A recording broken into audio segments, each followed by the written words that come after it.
같이 찬양하겠습니다.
시온의 영광이 빛나는 아침 찬양하신 뒤에 서루시고 오시는 걸 보시겠습니다.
전능하사 천지를 만드신 하나님 아버지를 내가 믿사오며 그 외아들 우리 주 예수 그리스도를 믿사오니 이는 성령으로 잉태하사 동정녀 마리아에게 나시고 은혜로나에게 고난을 받으사 십자가에 못 박혀 죽으시고 장사된 지 사흘 만에 죽은 자 가운데서 다시 살아나시며 하늘에 오르사 전능하신 하나님 우편에 앉아 계시다가 저리로서 사는 자와 죽은 자를 심판하러 오시리라.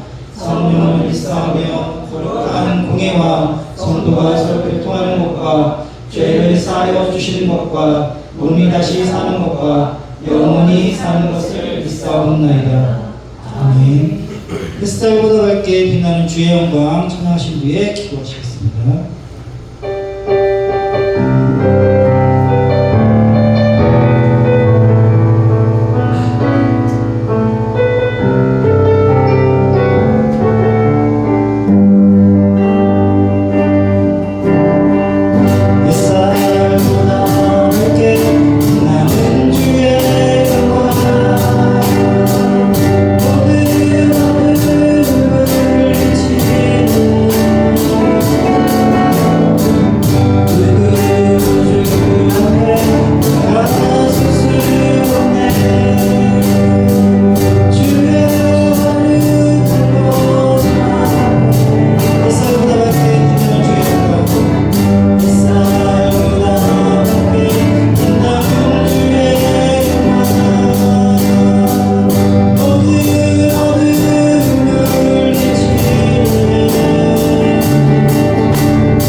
하나님 감사합니다.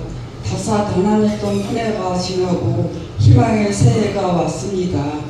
뒤돌아보니 지난 한 해 국내적으로 국제적으로 크고 작은 많은 일들이 있었지만 저희들 어려움 없이 순탄하게 한 해를 보낼 수 있게 해주시면 무한 감사드립니다. 주님, 올 한 해도 맡은 바 직분도 잘하고 주의도 세심하게 돌아볼 수 있도록 건강으로 축복하시옵소서. 주님, 우리 교회에 빈자리가 너무나도 많습니다. 저희들 선한 영향력으로 우리 교회가 많은 사람이 올 수 있도록 많은 기도합니다. 자라나는 청소년들도 빗나가지 않고 오직 바른 길로만 갈 수 있도록 인도하여 주시옵소서. 주님, 우리 기회를 위하여 늘 기도합니다. 각 가정을 위하여 기도합니다. 나라를 위하여 기도합니다. 주님, 2025년도에 부족했던 것 올 한 해에는 열심히 정말 성심성의껏 할 수 있도록 용기도 모두 주시옵소서. 다리에 세우신 두 분 목사님, 목회하시는 여정 어려움 없게 건강으로 축복하시옵소서. 감사드리며 사랑 많은 예수님 이름으로 기도드립니다.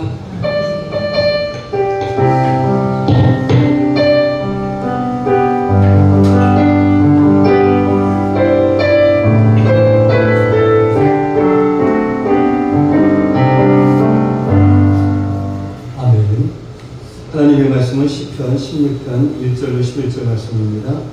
함께 기도를 하도록 하겠습니다. 제가 이제 여러분을 뵙겠습니다. 하나님이여 나를 지켜주소서. 내가 주께 피하나이다.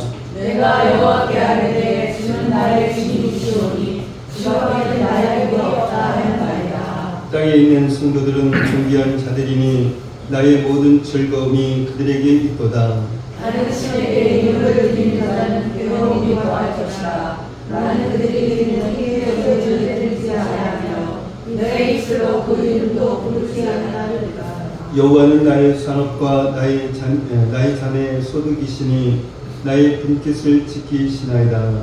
내게 줄로 재어준 기업은 아름다운 곳에 있으며 나의 기업이 실로 아름답도다. 나를 훈계하신 여호와를 송축할지라. 밤마다 내 양심이 나를 교훈하도다. 내가 여호와를 항상 내 앞에 모시며 그가 나의 오른쪽에 계심으로 내가 흔들리지 아니하리로다. 이러므로 나의 마음이 기쁘고 나의 영도 즐거워하며 내 육체도 안전히 살리니 이는 주께서 내 영혼을 수월해 버리지 아니하시며 주의 거룩한 자를 멸망시키지 않으실 것입니다. 함께 읽겠습니다. 주께서 생명의 길을 내게 보이시리니 주의 앞에는 충만한 기쁨이 있고 주의 오른쪽에는 영원한 즐거움이 있나이다. 아멘. 아멘. 오늘 말씀의 제목 지난주에 이어서 고난의 축복입니다. 지난주에 이어서 오늘도 시편 16편을 통해서 이 고난의 축복이라는 제목으로 말씀을 나누고자 합니다. 이 고난이 가져다주는 첫 번째 축복은 이 고난을 통해서 주밖에는 나의 복이 없다라고 고백하는 인생이 된다는 것입니다. 정말 예수님을 사랑합니다 고백하면서도 이것도 좋고 저것도 좋고 주님도 좋습니다. 그러나 이것도 좋고 저것도 좋은 사람은 주님이 없어도 살 수 있을 것입니다. 주님 외에 좋은 것이 많으면 많을수록 주님을 소망으로 삼고 살아가기가 쉽지 않습니다. 그러나 이 세상의 모든 것은 참 소망이 될 수 없습니다. 그것들은 변하고 쇠하고 사라지기 때문입니다. 참 소망은 영원히 변하지 않습니다. 그래서 주님 외에는 우리의 복이 없고 주님 외에는 우리의 소망이 없습니다. 이것은 특별한 이야기가 아닙니다. 우리가 다 알고 있는 그런 진리입니다. 그러나 이 진리를 붙잡고 사는 사람은 많지 않습니다. 그러나 고난을 만났을 때 이 진리가 우리 인생의 진리가 됩니다. 정말 주님 외에는 의지할 것도 사랑할 것도 소망할 것도 없다라는 것을 깨닫게 됩니다. 그래서 고난을 통해서 주밖에는 나의 복이 없다라고 고백하게 됩니다. 이것이 고난의 첫 번째 축복인 것입니다. 주밖에 복이 없다. 이 고백은 주님 외에는 아무것도 필요 없다라는 이야기가 아닙니다. 이 육신을 입고 있으니 먹을 것이 필요하고 입을 것이 필요하고 생활할 공간이 필요합니다. 사람은 혼자 살 수 없습니다. 그래서 가족이 필요하고 친구와 이웃이 필요합니다.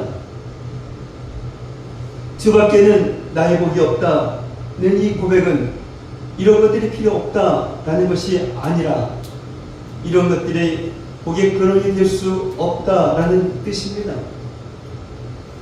만약에 이런 것들이 복의 근원이 된다라고 하면 잘 먹고 잘 입고 좋은 집에 살면 정말 행복할 것입니다. 그런데 그렇지가 않다라는 것을 우리는 압니다. 가족이 있고 친구가 있고 이웃이 있다라고 행복합니까? 때로는 이 가족이 슬픔과 아픔이 되기도 하고 친구와 이웃도 떠나서 혼자 살고 싶을 만큼 인간관계로 힘들 때가 있습니다. 이 세상 어느 누구도 이 모든 것을 완벽하게 얻을 수는 없습니다. 설령 이 모든 것이 완벽하다 할지라도 우리가 원하는 진정한 행복은 얻을 수가 없습니다. 왜 그럴까요? 우리가 죄인이기 때문입니다. 죄로 인하여서 우리 마음이 더러워졌고 병들었기 때문입니다. 그래서 예수님이 필요한 것입니다. 예수님만이 또한 예수님의 그 십자가만이 우리의 죄를 용서하시고 죄로 인하여서 더러워진 이 마음을 깨끗하게 씻어주시고 죄로 인하여서 병든 마음을 고치시기 때문입니다. 예수님으로 인하여서 우리의 마음이 새로워지고 충만해지면 그러면 이 먹고 입고 누울 수 있는 공간이 있는 그것만으로도 충분합니다. 무엇을 먹고 무엇을 입고 어떤 집에 사느냐가 더 이상 이 행복의 기준이 되지 않습니다. 예수님께서 주시는 이 사랑과 기쁨과 평안으로 인하여서 이 관계의 어려움도 감사가 되는 것입니다. 오늘 본문 6절 말씀처럼 우리의 가정도 또한 교회도 직장도 우리의 모든 관계도 하나님께서 줄로 재어준 그러한 구역입니다. 그리고 하나님이 우리에게 줄로 재어준 구역은 아름답습니다. 하나님이 우리에게 주신 이 모든 것은 기쁨의 땅입니다. 환경이 변하고 상황이 변하고 주변 사람들이 변해서 이 기쁨의 땅이 되는 것이 아닙니다. 우리 자신이 주밖에는 나의 복이 없다 라고 고백하는 사람이 되면 하나님이 줄로 재어준 구역은 이 기쁨의 땅이 되는 것입니다. 아니, 처음부터 하나님이 줄로 재어준 구역은 기쁨의 땅이었습니다. 그런데 우리가 주님 아닌 이 다른 것을 의지하여서 그것을 복으로 붙잡고 살기 때문에 실망하고 분노하며 방황하는 그런 인생을 살아가는 것입니다. 그런데 이 고난을 만나면 우리가 의지하고 복으로 붙잡고 살았던 것이 얼마나 허무한 것인지를 깨닫게 됩니다. 그래서 그 고난을 통해서 주밖에는 나의 복이 없다라고 고백하게 됩니다. 그리고 이 고백이 우리를 살립니다. 우리를 새롭게 합니다. 주님이 우리의 모든 것이 되시니 우리의 모든 것 되시는 주님으로 인하여서 우리의 이 영혼이 만족합니다. 우리의 모든 것 되시는 주님이 참된 사랑과 기쁨과 평안으로 우리를 채워주시니 하나님이 줄로 재어준 모든 구역이 감사가 되는 것입니다. 이것이 고난이 가져다주는 이 첫 번째 축복입니다. 이 고난이 가져다주는 두 번째 축복은 고난을 통해서 존귀한 자가 된다 있는 것입니다. 오늘 보면 3절 말씀처럼 성도는 거룩하게 구별된 자들입니다. 거룩하게 살아서 거룩하게 구별된 것이 아니라 하나님께서 사랑으로 택하셨기 때문입니다. 그래서 거룩한 자 성도가 되었습니다. 성도는 땅에서 삽니다. 골로새서 3장 5절 말씀입니다. 읽겠습니다. 그러므로 땅에 있는 지체를 주시라. 곧 음란과 부정과 사욕과 악한정과 당신이니 당신은 이상 수명이라. 아멘. 이 현대어 성경에는 땅에 있는 이 지체를 죄에 가득 찬 세속적 욕망이라고 표현하고 있습니다. 죄에 가득 찬 이 세속적 욕망은 예수님을 믿지 않는 세상 사람들에게만 있는 것이 아닙니다. 이 골로새서는 바울이 골로새 교회에 보낸 편지입니다. 그러니까 바울이 죄에 가득 찬 이 세속적 욕망을 버리십시오 라고 말하고 있는 대상은 이 세상 사람이 아니라 하나님의 사랑으로 택하심을 받아서 예수님을 믿고 거룩하게 구별된 이 골로새서 교회의 성도들입니다. 어디 이 골로새 교회의 성도들 많이 계십니까? 우리 안에도 여전히 이 죄에 가득 찬 이 세속적 욕망이 있습니다. 그런데 성경은 이런 우리를 향해서 존귀한 자들이라고 말씀하고 있습니다. 예수님을 믿고 성도가 되었지만 여전히 죄에 가득 찬 세속적 욕망이 있는데, 그런데 그럼에도 불구하고 우리를 존귀한 자들이라고 말씀하고 있습니다. 비록 우리가 땅에서 살지만 여전히 죄에 가득 찬 이 세속 욕망이 우리를 넘어뜨리려고 공격하지만 우리가 성도라는 이름에 그 합당하게 살아갈 때 거룩하신 하나님의 자녀답게 세상과 구별된 그러한 거룩한 삶을 살아갈 때 우리는 존귀한 자들이 되는 것입니다. 그러면 어떻게 이 죄에 가득 찬 세속적 욕망을 가진 우리가 성도답게 존귀한 자들로 살아갈 수 있을까요? 바로 고난입니다. 고난을 만났을 때 우리는 죄에 가득 찬 세속적 욕망을 버리고 존귀한 자들로 살아가게 됩니다. 이 죄를 지었다 라고 해서 하나님께서 너는 이제부터는 성도가 아니다 라고 말씀하시지 않습니다. 반대로 성도답게 살아가는 모습을 보고 성도라고 불러주시는 것도 아닙니다. 우리가 성도가 된 것은 하나님의 전적인 은혜인 것입니다. 죄를 지었다 라고 해서 하나님이 우리를 버리신 것이 아닙니다. 그렇다면 예수님의 그 십자가가 필요 없습니다. 온 인류의 그 죄를 짊어지신 예수님은 십자가에서 하나님의 그 버림을 받으셨습니다. 그래서 십자가에서 달리신 예수님은 나야 하나님 어찌하여 나를 버리셨나이까 라고 이 큰 소리로 외쳤습니다. 예수님께서 우리의 죄로 인하여서 우리를 대신하여 하나님께 버림받으셨습니다. 그래서 하나님의 자녀인 우리는 절대로 하나님의 버림을 받지 않습니다. 아니 그러면 죄를 지어도 괜찮습니까? 성도답게 살지 않아도 됩니까? 아니죠.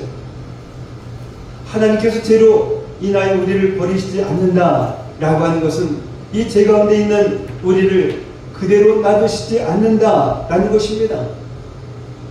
다시는 우리가 이 죄의 종노릇하며 살지 않게 하시겠다라는 것입니다. 하나님의 은혜로 우리를 성도로 삼으신 하나님께서 반드시 우리를 성도답게 살게 하시겠다라는 것입니다. 존귀한 자로 살아가게 하시겠다라는 것입니다. 그래서 우리를 징계하시는 것입니다. 징계를 통해서 우리를 존귀한 자로 살아가게 하십니다. 이것이 바로 고난의 축복입니다. 이 대표적인 사람이 다윗입니다. 하나님께서 사랑으로 다윗을 택하셨습니다. 그리고 다윗을 이스라엘 왕으로 세우셨습니다. 그런데 다윗이 너무나 무서운 죄를 지었습니다. 하나님의 크신 사랑을 받고 있는 이 다윗이, 하나님을 그렇게 사랑하는 다윗이 어떻게 그런 죄를 지었을까? 이해가 되지 않습니다. 그러나 이것이 죄에 가득 찬 세속적 욕망을 가지고 있는 인간의 모습인 것입니다. 우리에게도 이 다윗과 같은 이 죄를 지을 가능성이 많습니다. 모든 사람 안에는 죄에 가득 찬 이 세속적 욕망이 있기 때문입니다. 그런데 하나님은 이 다윗을 포기하지 않으셨습니다. 다윗이 너무나 무서운 죄를 지은 것처럼 다윗을 너무나 무섭게 징계하셨습니다. 그런데 사람들은 종종 이런 말을 합니다. 다윗은 간음죄도 지었고 살인죄도 지었지만 하나님께서 용서해 주셨어. 맞습니다. 하나님께서 용서해 주셨습니다. 하나님께서 이 다윗의 모든 죄를 깨끗하게 용서해 주셨습니다. 그러나 사람들은 다윗이 얼마나 철저히 회개했는지 말하지 않습니다. 시편 6편 6절 말씀입니다. 읽겠습니다. 내가 탄식함으로 피곤하여 밤마다 눈물로 내 식상을 읽으며 내 입을 쏟으시나이다. 아멘. 이 다윗은 자신이 지은 이 죄로 인하여서 밤마다 눈물로 침상을 띄우며 유를 적실 정도로 통곡하며 회개했습니다. 그러나 사람들은 이 죄로 인하여서 다윗이 얼마나 무서운 징계를 받았는지 말하지 않습니다. 하나님께서 다윗을 무섭게 징계하신 이유는 더 이상 이 다윗이 죄에 가득 찬 이 세속적 욕망을 따라 살지 않고 하나님이 택하신 성도답게 거룩하게 살게 하십니다. 하나님의 징계를 받은 이 다윗은 거룩하게 살았습니다. 그리고 존귀한 자가 되었습니다. 자신의 자손으로 예수 그리스도가 이 땅에 오시는 성경이 다윗의 자손 예수 그리스도로 기록할 정도로 존귀한 자가 되었습니다. 이것이 바로 고난의 축복인 것입니다. 모든 죄로 인한 이 징계는 아닙니다. 지금보다 우리를 더욱 거룩한 자로 또한 하나님이 원하시는 정결한 믿음의 사람으로 단련하시는 이러한 고난도 있습니다. 베드로전서 1장 6절로 7절 말씀 보겠습니다. 읽겠습니다. 그러므로 너희가 이제 여러 가지 시험으로 말미암아 잠깐 근심하게 되지 않을 수 없으나 우리가 크게 경험하느니라. 너희 믿음의 확실함은 불러나타나고 어제들 금보다 더 위하여 예수 그리스도께서 나타나실 때 칭찬과 영광과 존귀를 얻게 할 것이니라. 아멘. 정말 이 고난을 통해서 하나님의 축복을 방해하던 우리 안에 이 불순물들이 태워집니다. 고난을 통해서 하나님께서 마음껏 쓰실 수 있는 금보다 더 귀한 믿음의 사람이 됩니다. 그래서 하나님을 부인하고 대적하는 이 세상에서 하나님의 영광을 증거하는 그런 존귀한 자가 됩니다. 이것만이 아닙니다. 이 세상에서 존귀한 자로 사는 사람은 예수님께서 재림하실 때에 칭찬과 영광과 존귀를 얻습니다. 예수님께 칭찬과 영광과 존귀를 얻는 것보다 성도에게 더 큰 축복은 없습니다. 그래서 고난이 축복인 것입니다. 죄로 인한 이 징계가 됐든 우리를 금보다 더 귀한 믿음의 사람으로 만드는 그러한 고난이든 모든 고난이 이 축복이 되기 위해서는 이 기도의 무릎을 꿇어야 합니다. 눈을 뜨면 다른 사람의 죄가 보이지만 이 기도의 무릎을 꿇으면 나의 죄가 보입니다. 그래서 징계의 고난을 받을 때 이 기도의 무릎을 꿇어야 합니다. 이 징계를 받는다라고 해서 모두가 회개하는 것은 아닙니다. 이 광야의 그 이스라엘 백성들처럼 징계를 받아도 여전히 완악할 수 있습니다. 우리를 단련하는 이 고난을 받을 때 필요한 것은 인내입니다. 뜨거운 이 용광로를 통과해야 금강송에서 이 금을 얻는 것처럼 불같은 그런 고난을 인내해야 금보다 더 귀한 믿음의 사람이 되는 것입니다. 불같은 그런 고난도 우리 힘으로 인내할 수 없습니다. 그래서 기도의 무릎을 꿇어야 합니다. 이 기도의 무릎을 꿇을 때마다 불같은 고난을 통해서 우리 안에 있는 이 불순물들을 태우시는 그러한 하나님의 손길을 보게 됩니다. 하나님의 그 손길을 보게 되면 우리는 인내할 수 있습니다. 여수에 가면 에야문이라고 하는 역사 박물관이 있다고 합니다. 이 박물관은 한센병 환자들을 치료하기 위해서 강주에 세워졌는데 여수로 이주한 후에 현대식 병원이 세워지기 전까지 한센병 환자들을 치료했던 병원이었습니다. 지금은 리모델링을 해서 박물관으로 사용하고 있는데 이곳에서 그 당시에 사용했던 의료기구들과 의사들이 치료하는 사진과 환우들의 생활 쌍등을 볼 수 있는데 무엇보다도 한센병 환자들이 실명하는 그런 원인들 중에 많은 경우가 충분한 양의 눈물이 분비되지 않기 때문이라고 합니다. 눈을 깜빡일 때마다 적당한 양의 눈물이 분비되며 각막을 보호해주는데 이 일을 말초신경이 합니다. 말초신경이 이 각막을 보호하기 위해 무의식 중에도 눈을 깜빡이게 합니다. 그런데 한센병 환자들은 눈을 깜빡이지 못합니다. 낙연이 이 말초신경을 마비시키기 때문입니다. 결국은 각막이 손상되고 실명하게 됩니다. 그래서 한센병 환자들의 실명을 막기 위해서 적절한 치료를 하는데 그 중에 하나가 이 눈 깜빡인 연습이라고 합니다. 의식적으로 눈을 깜빡여서 각막을 보호하는 것이라고 합니다. 이 세상을 바라보면 우리의 영이 둔해집니다. 사람을 바라보면 우리의 영이 마비됩니다.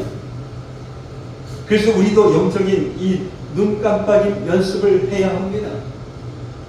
그것이 바로 기도입니다. 징계를 받는다라고 해서 모두가 기도하는 것이 아닙니다. 기도하지 않는 그런 사람은 지난주에 나눴던 이 아하스 왕처럼 징계를 받을 때에 회개하는 것이 아니라 더욱 죄를 짓습니다. 징계로 인하여서 더욱 완악해집니다. 아하스 왕이 왜 회개하지 않고 더욱 죄를 지었을까요? 그의 삶에 이 기도가 없었기 때문입니다. 날마다 기도하는 사람은 징계를 받을 때 곧장 회개합니다. 우리를 단련하는 이 불같은 고난이 왔다고 모두가 기도하는 것이 아닙니다. 날마다 기도의 훈련을 한 사람은 불같은 고난이 왔을 때 이 기도로 이기는 것입니다. 고난에서 승리하기 위해서는 이 기도해야 합니다. 정말 중요한 것은 어떻게 그런 순간에 기도할 수 있느냐 하는 것입니다. 신앙생활을 하다 보면, 교회 생활을 하다 보면 누구나 다 억울하고 속상한 일을 당합니다. 그것도 마치 기다렸다라는 듯이 여기저기서 한꺼번에 터집니다. 그러나 그 순간에 기도의 무릎을 꿇으면 삽니다. 아무리 큰 시험이라 할지라도 감당할 수 없는 고난을 주시지 않기 때문입니다. 기도하면 어떤 고난도 능히 감당할 수 있는 그런 힘을 주시기 때문입니다. 그런데 그 순간에 기도하면 승리하고 기도하지 않으면 마귀의 각본대로 가는 그 절대절명의 순간에 기도의 무릎을 꿇는다라고 하는 것이 얼마나 힘든지 모릅니다. 본인도 잘 압니다. 이때 기도하지 않으면 안 된다라는 것을 말입니다. 기도하지 않으면 마귀가 자신을 밀가부르듯 한다라는 것을 말입니다. 그런데 알면서도 이 기도의 무릎을 꿇지 못합니다. 심지어는 바로 이 순간이 기도해야 할 순간이라는 것도 모르고 마귀의 각본대로 갑니다. 날마다 영적인 이 눈 깜빡임 연습, 기도의 훈련을 하지 않았기 때문입니다. 지금 고난 가운데 계신 분이 있다라고 하면 그것이 죄로 인한 그러한 고난이든 우리를 금과 같은 믿음의 사람으로 만들기 위한 고난이든 기도하시기 바랍니다. 기도를 통해서 우리의 고난이 축복이 되는 것입니다. 아무 고난도 없는 이 평탄한 신앙생활을 하고 있는 분이 있습니까? 그렇다면 영적인 눈 깜빡임 연습을 하십시오. 기도의 훈련을 하십시오. 그래서 언제 어떤 모양으로 고난이 찾아온다 할지라도 곧장 이 기도의 무릎을 꿇고 승리하시는 여러분들 되시기를 바랍니다. 고난이 가져다주는 마지막 세 번째 축복은 이 고난을 통해서 말씀의 사람이 된다는 것입니다. 7절 말씀을 보면 나를 훈계하신 여호와를 순축할지라 밤마다 내 양심이 나를 교훈한다 라고 말씀합니다. 한번 여러분에게 묻습니다. 인생을 살아가시는데 이 훈계가 필요할까요? 아니면 필요 없을까요? 필요하지요. 부모님의 훈계가 다 옳다고는 말할 수 없지만 부모님의 훈계를 잘 들으면 인생에 큰 유익이 있습니다. 하물며 하나님의 훈계이겠습니까? 그런데 여러분은 훈계받는 것 좋아하십니까? 훈계를 좋아할 사람 별로 없습니다. 우리는 사람의 훈계를 싫어할 뿐만 아니라 하나님의 훈계도 싫어합니다. 이것이 바로 우리들의 모습입니다. 훈계는 우리를 유익하게 합니다. 하나님의 훈계, 그것은 우리를 원수보다 지혜롭게 하고 스승보다 노인보다 우리를 명철하게 합니다. 그래서 원수 마귀를 이기고 세상의 어떤 지식과 경험보다 우리를 지혜롭게 해서 아름답고 형통한 그런 인생을 살게 합니다. 그런데 우리는 이렇게 복되니까 하나님의 훈계를 싫어합니다. 그런데 하나님의 훈계에 귀를 기울이고 이 마음을 열고 받아들이는 그런 때가 있습니다. 언제 그럴까요? 바로 이 고난의 때입니다. 지식적으로만 알고 있던 하나님의 말씀이 고난의 때에는 우리의 마음까지 내려옵니다. 그래서 다윗은 밤마다 내 양심이 나를 교훈하도다 라고 고백하고 있습니다. 이 밤은 시간적으로는 밤이지만 인생의 고난의 때를 의미하기도 합니다. 시편 119편 71절 말씀 보겠습니다. 읽겠습니다. 고난당한 것이 내게 유익이라. 이로 말미암아 내가 주의 일들을 배우게 되었나이다. 아멘. 이 고난을 당할 때에 비로소 하나님의 말씀이 깨달아지고 정말 이 마음속으로 말씀이 아멘이 되어지고 그리고 말씀에 순종하게 됩니다. 말씀의 사람이 되는 것입니다. 오늘 본문 8절 말씀을 보면 말씀의 사람은 항상 하나님을 앞에 모시고 사는 사람입니다. 날마다 하나님을 바라보고 하나님의 그 임재 안에서 살아갑니다. 그럴 때 하나님은 나의 오른쪽에서 나를 붙잡아 주십니다. 하나님께서 붙잡아 주시기에 어떤 상황에서도 어떤 일을 만나도 흔들리지 않습니다. 요동하지 않습니다. 주님의 임재 안에서 흔들리지 않는 인생, 어떤 문제를 만나도 하늘의 평안과 담대함으로 요동하지 않는 그런 인생이 됩니다. 그래서 이 고난이 축복이다 라는 것입니다. 바로 그때부터 하나님께서 우리를 쓰시기 시작합니다. 바로 그때부터 우리를 향한 하나님의 뜻을 이루어 가십니다. 흔들리지 않는 이 터 위에 집을 짓는 것처럼 이때부터 하나님께서 우리를 통해서 하나님 나라를 세워 가십니다. 그래서 이 고난이 축복이다 라는 것입니다. 사랑하는 성도 여러분, 이 고난 중에 있습니까? 고난을 통해서 주님이 우리의 유일한 복이 된다 라는 것을 믿으시기 바랍니다. 이 고난을 통해서 존귀한 자가 된다라는 것을 믿으시기 바랍니다. 고난을 통해서 어떤 상황에서 흔들리지 않는 말씀의 사람이 된다라는 것을 믿으시기를 바랍니다. 그래야만 하나님께 쓰임받는 그런 인생이 됩니다. 2025년이 지나고 이제 2026년을 맞이했습니다.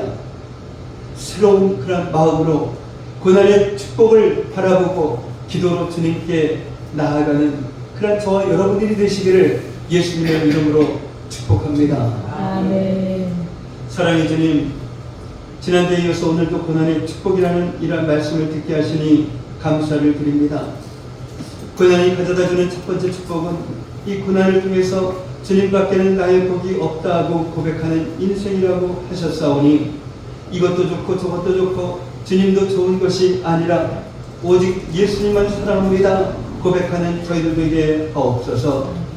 즉 고난의 두 번째 축복은 존귀한 자가 되는 것이라 하셨사오니 예수님을 믿고 성도가 되었지만 여전히 우리 안에는 죄에 가득 찬 세속적 욕망이 있지만 죄에 가득 찬 세속적 욕망을 버리고 하나님의 자녀답게 세상과 구별된 거룩한 삶을 살아감으로써 존귀한 자들로 이 세상을 살아가는 믿음의 자녀들의 그 삶을 살아가는 저희들에게 하옵소서.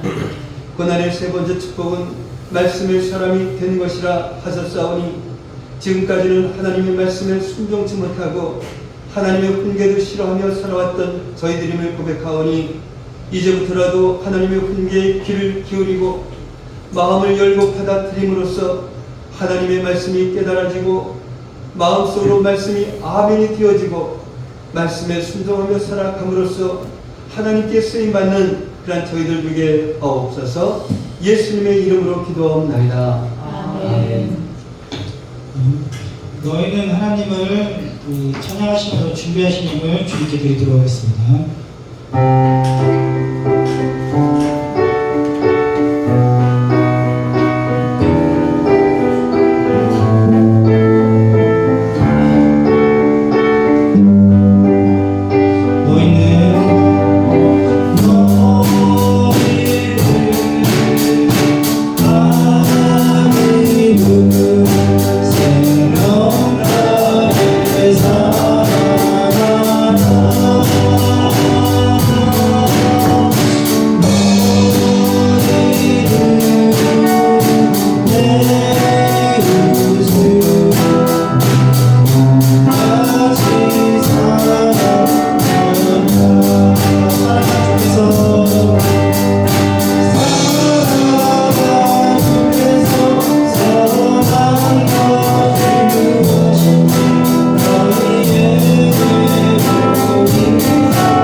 사랑해 주님 감사합니다.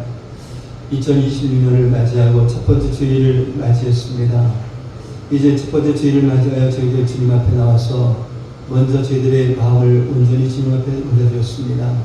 또한 이 시간 정성을 다해서 예물을 주님 앞에 드렸습니다. 이처럼 드린 이 예물 주님께서 받아주시고 축복하여 주셔서 이 세상 살아가기에 조금도 부족함이 없는 그런 저희 성도들 되게 하옵소서. 또한 우리가 살고 있는 주변의 어려운 사람들 그냥 지나치지 않게 하시고 저들의 손을 잡아주고 나눠줌에도 정말 부족함 없는 그런 삶을 살아가는 저희 성도들 되게 하옵소서. 이 시간 드려진 이 예물이 주님 안에서 온전한 예물이 되게 하여 주시옵시고 이 예물이 사용되어지는 곳곳마다 놀라운 주님의 역사가 일어나게 하여 주시옵소서. 감사하며 축복하며 예수님의 이름으로 기도하옵나이다. 아멘. 함께 예배드리신 여러분을 예수님의 이름으로 환영하고 축복합니다. 다음 주 대표기도는 김승현 전도사님 준비하시기 바랍니다. 아동센터 소식입니다. 이 반다비 캠프가 1월 7일부터 9일까지 3일간 있습니다. 장소는 강원도 강릉 소재에 있습니다. 참여는 아동센터에서 아동이 15명, 인솔자 3명 해서 18명이 됩니다. 안전사고 없이 잘 다녀올 수 있도록 기도해 주시면 감사하겠습니다. 우리 교회가 선교하는 곳입니다. 필리핀 남부순교회 홍윤표 목사님이 계시고, 키르기스탄의 세스만 교회가 있습니다. 김기호 목사님 계십니다. 그래서 필리핀 남부순교회에 선교비를 매월 20만 원, 그리고 키르기스탄의 세스만 교회는 10만 원씩 선교비를 보내고 있습니다.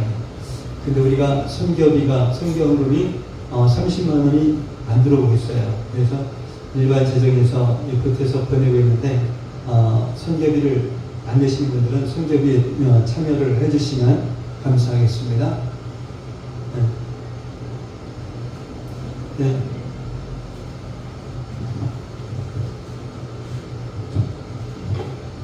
광고 시간인데 제가 좀 간직을 하려고 좀 나왔습니다.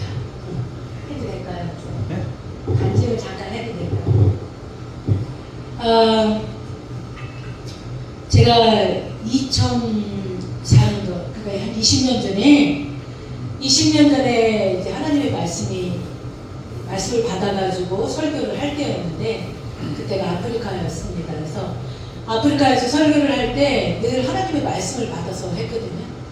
근데 이제 그 말씀 받아서 하는데, 어느 날 이제 월요일부터 금요일까지 열심히 기도해서 하나님 말씀을 받지 않으면 설교를 할 수가 없었어요. 그때는 너무 열악하고 연약하고 영어도 제대로 할지 모르고 이런 상황이었기 때문에 하나님 말씀이 없으면 버들버들 떨고 아무것도 할 줄 몰랐어요. 근데 이제 2004년쯤 5년쯤 됐을 때 이제 하나님 말씀이 예레미야 3장 13절을 하라고 말씀을 하셨어요. 근데 제가 딱 들춰보니까 내 죄를 자복해라부터 시작이 되더라고요. 그리고는 쭉 내용이 나오는 게, 세상 많은 데가 정말 잘 듣는데 왜 하나님 말씀 제대로 안 듣니? 이렇게 말씀으로 해석이 되었습니다. 근데 그래갖고 제가 하나님 앞에, 저 이거 못합니다. 하나님, 저 이거 말씀 못 전해요. 왜냐면 아니, 이 많은 사람들이, 아프리카 사는 사람들 얼마나 힘들고 고통스러운데 복 받으라고 그래야지. 맨날 죄를 회복하라고 그러면, 죄를 자복하라고 그러면 누가 좋아하겠습니까? 그래서 저 못합니다. 이러면서 그랬습니다. 그래서 계속 안 하고 있다가 토요일이 되었는데, 그때까지도 말씀이 안 주셨어요. 그래서 제가 내일이 당장 설교를 해야 되는 날인데 말씀을 안 주시니까, 그래서 이제 골방에 들어가서 기도했어요. 기도하면서, 하나님 증표를 보여주시면 제가 이 말씀을 가지고 설교하겠습니다. 이랬거든요. 그래서 이제 그 말씀을 가지고 이제 기도를 했어요. 기도를 하면서, 하나님, 제가 이제 나가가지고 아무 책이나 막 볼 건데 혹시라도 이 말씀 귀절이 어딘가 나와 있으면 제가 그게 하나님 말씀인 줄 알고 뜻인 줄 알고 하겠습니다. 그러고 나서 제가 그냥 방에서 나갔어요. 나가가지고 책꽂이에서 아무 책이나 이제 골라가지고 그냥 책을 봤어요. 2장을 딱 넘겼는데 거기에 이 예레미야 3장 13절 이 말씀이 딱 나온 거예요. 그래서 그 자리에서 무릎을 딱 꿇고 아버지 뜻대로 하겠습니다. 그래가지고 골방에 이제 가서 기도하고 나와서 이제 설교 준비를 했는데, 그때 말씀이 뭐였냐면 11명에게 축복 기도를 해줘라. 근데 그때 아프리카에서 11명이, 우리 성도가 11명이 없었어요. 11명이 없어가지고 우리 식구들하고 그냥 몇 명만 이렇게 있었기 때문에 그렇게 기도를 했는데, 말씀을 다 전파할 때쯤, 끝날 때쯤 되니까 한 명이 이제 그래갖고 다 모여서 예배를 드린 숫자가 8명, 9명 이렇게 됐습니다. 그래서 오늘 뭐 다 많이 나왔네 이렇게 했는데, 11명한테 축복 기도를 주라고 그랬었는데, 그래서 조금 있다가 말씀이 끝날 쯤 되니까 한 명이 삑 문을 열고 들어왔어요. 10명 채워졌죠. 그래서 이제 말씀 다 끝났어요. 이제 축복 기도를 해주려고 이제 준비를 하고 있습니다. 그래서 막 축복 기도 1번, 2번, 3번 막 이렇게 이제 하고 있는데, 그렇게 하고 있는데 또 한 명이 삑 문을 열고 들어와 11명이 꽉 이렇게 찼어요. 근데 이런 일이 11월 31일 날 밤에 또 신년 예배 끝나고 있었습니다. 그러니까 여러분들이 받은 그 말씀이 그냥 된 말씀이 아니에요. 제가 그 말씀을 드리는 이유는 뭐냐면, 우리의 귀는 세상 말은 너무 잘 들어요. 근데 하나님 말씀을 한 번 받으면 책꽂이 어딘가에, 주머니 어딘가에 그냥 쑥 박혀가지고 나물나라 돼요. 여러분, 그 말씀을 하기 위해서 제가 성경 구절을 몇백 개를 봤습니다. 어떻게 하나님이 그 말씀을 누구한테 줄지 모르겠어요. 그래서 제가 18개를 준비했습니다. 그렇지만 하나님은 15개밖에 주지 않으셨고, 그날 나오신 분이 15명이었고, 그래서 다 그날 딱 떨어진 거예요. 그리고 제가 말씀드렸잖아요. 순서 없이 누구에게 이 말씀을 준다 이렇게 안 해주셨기 때문에 제가 그것 때문에 기도 많이 했습니다. 하나님, 이거 누구 말씀이에요? 누구한테 주실 말씀이에요? 이거 누구한테 주실 거예요? 그래서 제 생각으로 권사님들이 맨 앞에 나오시겠지. 1번, 2번, 4번 이렇게 나오시겠지. 그렇게 했어요.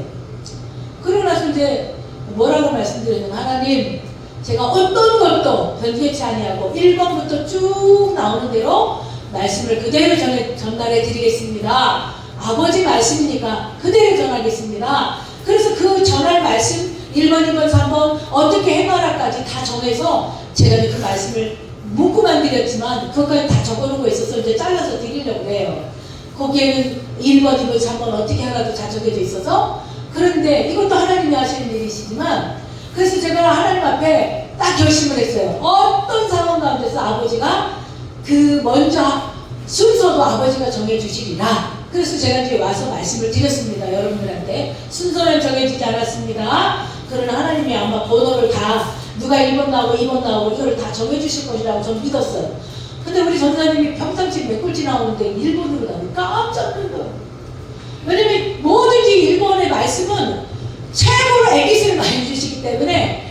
그래서 내가 너무 마음이 너무 좋아가지고, 세상에 맨 꼴찌를 받는 사람이 1번으로 나와서 받은 거예요. 그래서 올해는 전사님이 너무 잘 되겠다 막 그런 생각이 들었어요. 아무튼 그건 제 생각이고요. 하나님의 말씀이 있으면 그 행동을 어떻게 해라, 태도를 어떻게 해라고 주셨기 때문에 제가 그걸 잘라서 드릴 겁니다. 여러분들한테. 그거 다 적어놨기 때문에 그거 그대로 제가 읽어드렸는데, 읽어드린 거 아마 기억이 안 나실 거예요. 그래서 그걸 그대로 이제 읽어드리려고 합니다. 제가 이 말씀을 드리는 이유는, 하나님의 말씀은 세상 어떤 말씀보다 귀하다라는 거예요. 그 말씀 가지고 1년 내내 살아도, 묵상하고 살아도 여러분이 흐트러지지 않아요. 근데 오늘 말씀 중에 고난에 관계된 말씀 하셨잖아요. 여러분, 그 말씀 부여잡고 살아가면 항상 좋은 일만 있는 것은 아니에요. 안 좋은 일도 있어요. 그러나 그 말씀 부여잡을 때 하나님은 반드시 역사하십니다. 저에게 이렇게 역사하셔서 말씀을 여러분들한테 나눠주게 하시는 하나님께서 어찌 여러분과 함께 하시지 않겠어요. 제가 이 말씀을 꼭 드리고 싶어서 이 시간에 이렇게 좀 나왔어요. 아무튼 여러분과 저가 꿈의 한밤교회 안에서 하나님을 잘 섬기는 복된 한 해가 되시길 예수님의 이름으로 축복합니다. 아멘. 다시 일어나셔서 찬송 부르시고 축도로서 예배를 마치도록 하겠습니다.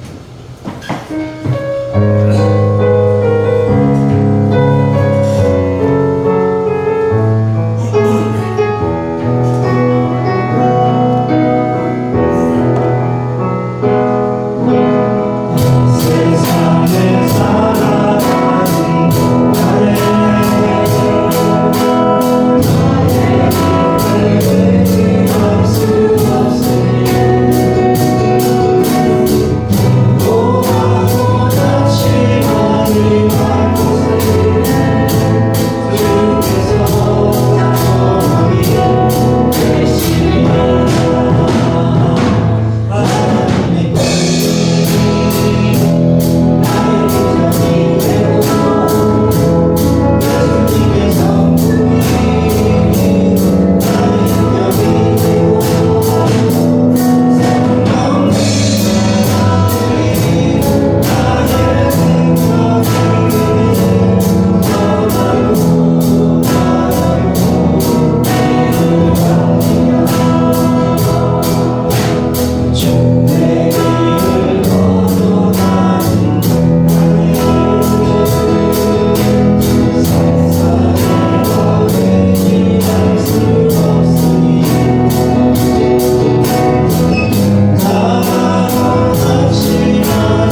이제는 우리 주 예수 그리스도의 은혜와 하나님 아버지의 무한하신 사랑하심과 내주하시는 성령님의 감화 감동 충만 교통 인도하심이 고난을 통해서 주님이 우리의 유일한 복이 되고 고난을 통해 존귀한 자가 되며 고난을 통해 어떤 상황에서도 흔들리지 않는 말씀의 사람이 된다라고 하신 이 말씀을 믿고 새로운 마음으로 고난의 축복을 바라보며 기도로 주님께 나아가는 믿음의 자녀들이 되리라 다짐하며 돌아가는 성도들 머리 위에 성도들의 가정과 모든 생활 위에 성도들의 직장과 사업장 위에 그리고 공부하는 학생들 머리 위에 이제로부터 영원까지 함께 있을지어다.